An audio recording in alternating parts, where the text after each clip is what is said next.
Welcome, it's Domain Dave again from CheapWineFinder.com, another podcast, companion podcast like we always do. We always write one up on the CheapWineFinder.com website, then we add a few things to it here, because there's things we can talk about that we don't write about and give opinions more than the websites try to be more factual, or at least factual opinions. And what we have here today is Trader Joe's Reserve, Oak Knoll District of Napa Valley Merlot 2020. There's a lot number out of it, 226. I don't know if that means anything. There was a 2014 Trader Joe's Grand Reserve Oak Knoll Merlot. That was way back when. Now it's been regulated to just regular reserve wines. And actually, I'm kind of thinking that these Trader Joe's Reserves, and there's the Grand Reserve and the Diamond and the Gold and the Platinum and all that type of thing, are some of the best wine bargains in the U.S. I'm going to take a sip of this thing.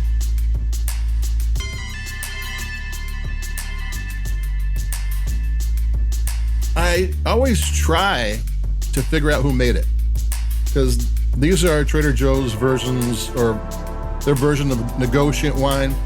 They get grapes or they get juice from somebody and they have somebody produce it for them, or some method.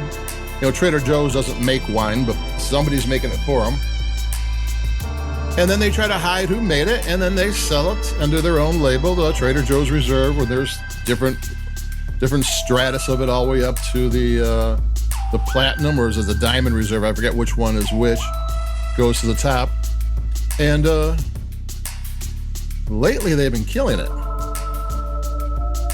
And they were always okay, but lately they're really, really good. And I used to anyway, think that Merlot was a blending grape, because it is in Bordeaux. That's where they come from. Cabernet Sauvignon and Merlot are Bordeaux grapes, and they're blending grapes there. You get an occasional single vineyard one, or not single vineyard, single varietal one, both Merlot and Cabernet, but usually they're blended with something. And California likes to go single on these wines. They do blends, but and I always thought, it's not too exciting, is it? But lately Merlot's been kind of rocking a little bit. I'm gonna take another sip, because this is a nice little sipping wine.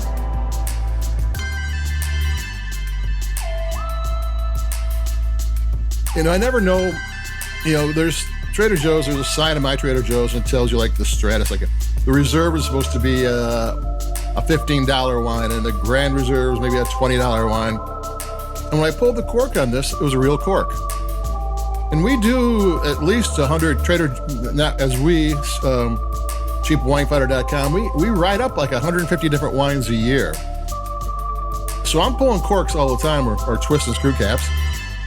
And I get less than 5, especially when I'm doing value price. Occasionally when I go upscale, I get a real cork. This thing had a real cork. So I'm thinking, why would a $10 bottle of wine have a real cork when it never ever does? Because after all these years, a real cork goes, I'm surprised by it. And the one thing I have kind of figured out is when maybe a higher end winery makes a wine for Trader Joe's, they don't have those composite corks or those plasticky corks. They don't do that. They're a high-end winery, so they just use what they have, which is a real cork. So I don't know. I don't know who made it. ABJ Wines at Trader Joe's use that name all the time, and I've never figured out who it is. Usually it's just a shell company. It's a name of somebody else's wines. But a lot of times it goes through this company, through this company, through this company. That's just the way it is nowadays with corporations. Take another sip, because I'm liking it.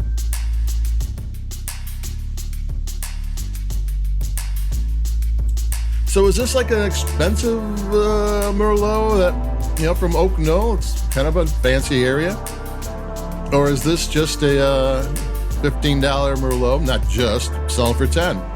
I can't decide. I can't decide. It tastes really good. It's smooth. I don't know. I'm not getting the depth I would think from a really expensive one. So maybe it is more, maybe more affordable. If you don't know Oak Knoll is in the valley floor of Napa Valley on the south side. It's just above Carneros. Carneros is the Pinot Noir Chardonnay area, just on the San Pablo Bay. It's a cool growing area. Most of Napa is up in the hills, the benchlands, on hillsides, on valley sides. That's where most wine grapes are.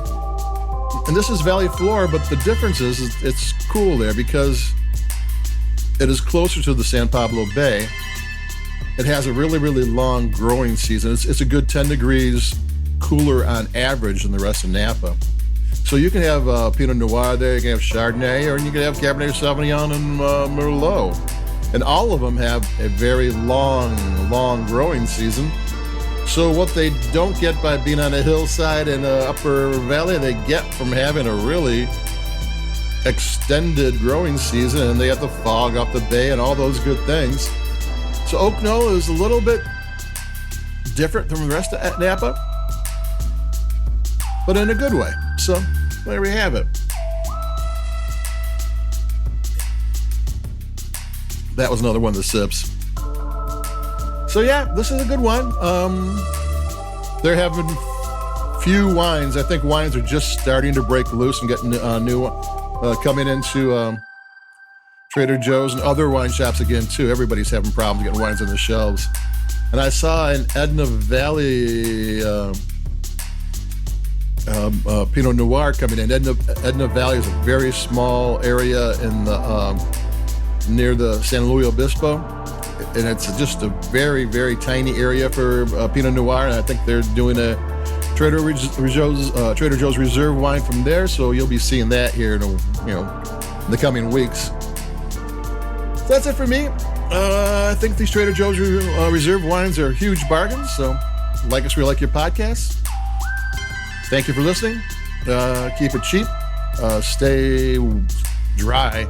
Used to say stay warm, but it just pours around here. It rains all day long. So Chicago's been in the rainy season. So that's it for me. Adios. Keep it cheap, and I'll be talking to everybody in a couple of days. So bye-bye.